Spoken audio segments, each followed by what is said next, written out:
Today's topic is go verbs. These are irregular verbs in the present tense. So the reason why, conjugating irregular verbs in the present tense.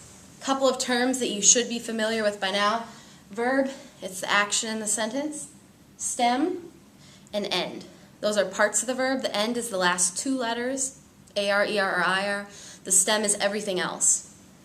A stem changing verb means that in addition to the end changing, the stem will also change. And a go verb is a verb that in the yo form, instead of ending in an O, ends go. So for example, tener. Instead of yo teno, that would be normal rules, it's going to end with a G as well, tango. Hacer, instead of being ako, it's hago. The C got replaced with a G. I say, that's the verb decir. Digo, from the term digo dice. And you need to know your verb endings by now for AR, ER, and IR verbs.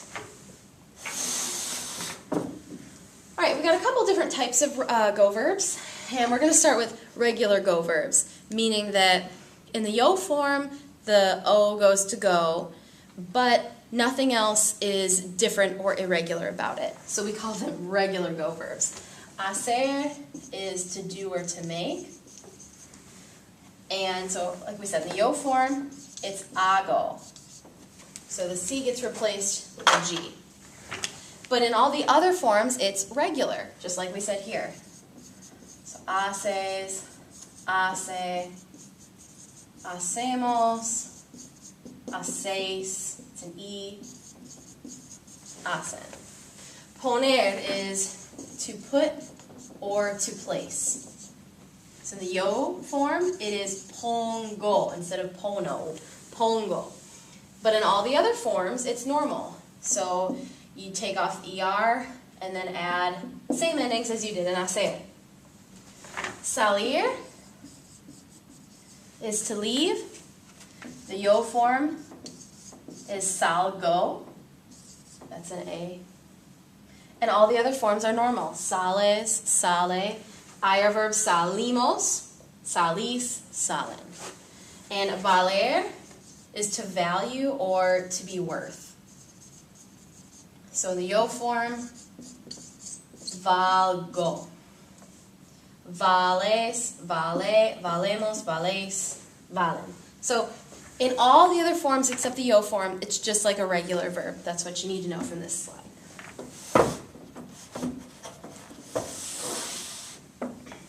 Right here, we've got two other types of go verbs.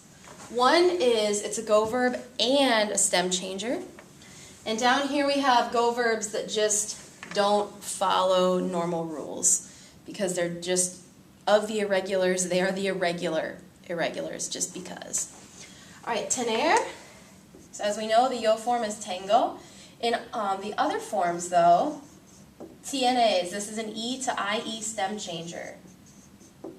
Okay, tiene, remember in nosotros it does not change, nor does it in vosotros, that's an E, but it does change down here. Tiene. Same thing with venir, it's an E to IE stem changer, in the yo form, vengo, but in this form, and this form, the E goes to an IE, and here, it stays the same because it's a stem changer, and that's what they do. Decir is an E to I stem changer. Yo form, digo, so right away you can see the stem change. So it's a stem change and go in the yo form, whereas these ones don't have a stem change in the yo form. Dices, dice, decimos, decis, dicen. Write these ones out because you really need to know and see the chart for all of these when you're doing your work in class. Irregular go verbs just like to be difficult. So here in caer, it adds an I. Caigo, caes, cae, caímos. In this form,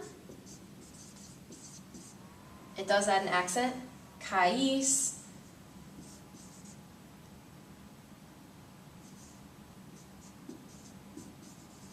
Caen. Wait a second. No, it doesn't. Because it's an ER verb, silly me. Caemos, caes, caen. So here it's irregular because it adds an I. Traer is the same thing. Oh, by the way, caer means to fall. Traer means to bring. So in the O form we add an I, just because. Traigo, traes, trae, traemos, traes, traen. So all the other forms are normal, except the yo form. It's go and it adds a letter. Oír, oigo, oyes, oye, oímos, oís, oyen. Oír means to hear. So you can see there's a lot of irregular things going on right now. It's a go verb in the yo form, and we have a Y in here in most of the forms. And also we have accents added, so it's all kinds of irregular. Please pause to copy and write these in Spanish. So you will write in English first, write in Spanish, and then tell me what type of go verb it is. Is it a regular, a stem changer, or irregular go verb? So again, your choices are regular, stem changing, or irregular. 3 steps. 3.